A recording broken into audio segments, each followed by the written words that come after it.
Hi guys, it's Mina Marzano here at Medicare Insiders. Thank you so much for tuning in to another one of our videos. Today we're going to be talking about goal setting for AEP, so stay tuned for more.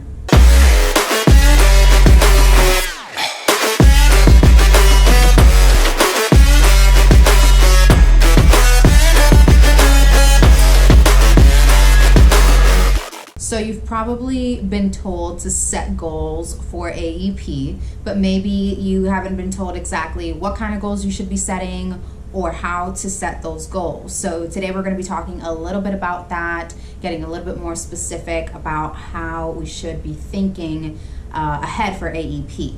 So what I want to talk about is SMART goals. So you might have heard the acronym SMART goal, which stands for specific, measurable, attainable, relevant, and time-based. And these are 5 elements that serve not just for AEP goal setting, but goal setting across the board. Some things to keep in mind when you want to set goals that'll really set you up for success. So even before we get into it, I do want to say this. When I'm talking about goal setting, yes, we're going to be talking about new sales that we want to have for AEP, but we also want to have goals for retention. So if you have a current book of business, you want to make sure that you're tending to that book of business prior to AEP, during AEP, and making sure that your clients are staying with you, right? It's not worth it to go out and look for new clients and we neglect the old clients that we spend time and money attaining, right? So we want to make sure that we don't neglect our clients, our current clients, as we are looking for those new clients. So just wanted to get that out there. That's very important to know and to think about when we're talking through some of these things, right?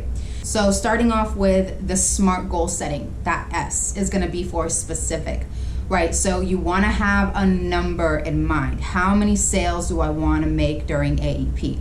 And if you're wondering what that number should be, that's going to be very individual to you. Some things that are going to come into play are maybe your expertise. Do you have a current book of business?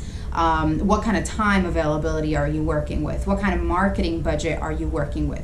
All of these things are going to come into play when you're thinking about how many sales you want to make. You want to make that number a challenge, but also something that you fully believe that you can attain, right? So you don't want to say, I want to sell 100 during AEP, and maybe within yourself, you know that that's an unrealistic goal for yourself, because it's going to become really easy to then not work as hard toward that goal if you haven't bought into the fact that you know you can achieve it. So we definitely want to make it something that we think is reasonable for us to attain.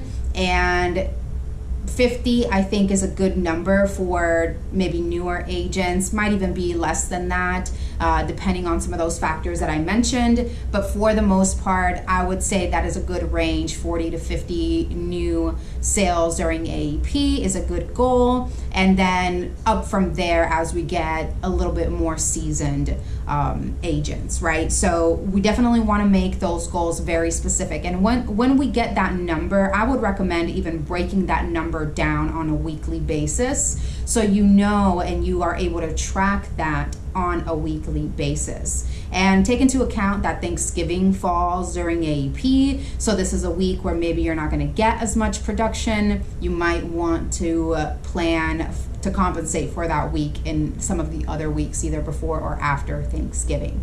So keep some of those things in mind when you're setting these specific goals. And then from there, we definitely have to come up with a way, how are we going to achieve this, right? So if we say we want to get 5 sales per week, how are we going to get those 5 sales per week?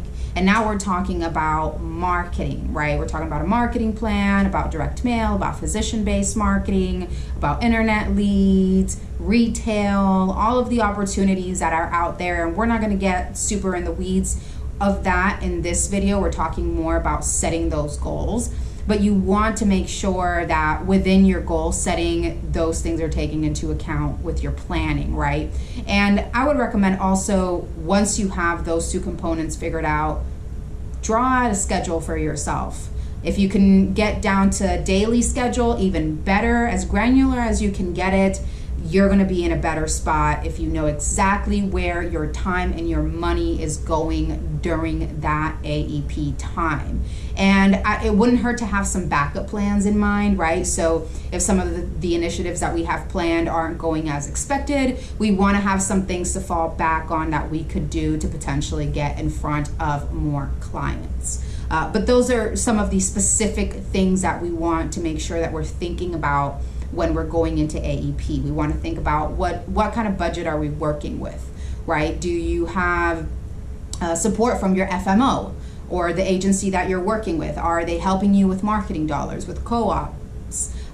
Do you have time to work with, right? Do you have other commitments? Maybe this is not something that you're doing full time. All of these things are going to come into play when you're thinking about creating these goals. So definitely think ahead and use some of these factors that I've mentioned when you are creating the goals, right? That specific number that we're talking about. And then the second thing is obviously M for measurable. So measurable, I've already kind of touched on it. If you break that down on a weekly, it's easier to measure. You want to be tracking your progress as you move along AEP, right? We don't want to wait until we're almost in December to see, well, how did we do? We want to track our progress every single week, see how we're doing. Are we meeting our goals? Are we meeting our expectations, exceeding, or are we slightly below where we need to be? And do we need to pick up something else to make sure that we do meet that goal by the end of December 7th? And then the next one is attainable, which I've already kind of talked about. Attainable, so something that's realistic, something that's reasonable. And don't be scared to challenge yourself a little bit, right? As long as you have the plan on how you're going to attain that goal, you can challenge yourself. So if you're new to the industry but have a good grip on the plans that you're representing, and you feel like you're really going to go hard during AEP and have marketing initiatives, you have plenty of support, and you feel like you're ready and you're going all in during AEP, then I would say challenge yourself. You know, if you think that you can do 50, set your goal at 50, set your goal at 60, and you know, get with your FMO, get with whoever is providing you support, and see what can we do to meet this goal. And then those last two letters of the SMART goal are the R and the T for relevant and time-based, which relevant, you know, that's something that might or might not be super applicable here, but these goals that we're setting are relevant to us, to our financial goals, to our communal goals, right? We want to help people in our community. We want to be consultants, assistants, right, to people who need care, who need assistance with their Medicare plans. And also we have our own personal goals, right? This is our livelihood that we're working towards. So already these goals are absolutely relevant. And time-based, we're already working on October 15th through December 7th. We don't have any time other than that. So we're already working on something that is very, very much time-based by default. So you want to make sure, I would say as early as August, start planning ahead, start making these goals. Another tip that I'll throw out there, if you know your closing ratio, like if you're making phone calls and you know what your closing ratio is on phone calls, if you know what your closing ratio is on the appointments that you're setting, that's a good tool to use to figure out how many appointments do I have to set to close as many as I want to close, right? So just a very simple basic example, if you want to sell 50 and your closing ratio is 50%, then you need to set 100 appointments to close the 50, right? Basic mathematical equation there. And it's not always going to be so straightforward, but that is a useful tool that you can utilize. If you know that information about yourself, then you can definitely use that to kind of get you a little bit closer to your goals, and that way you know how to plan ahead, you know how many appointments you need to be setting in order to get to where you want to get.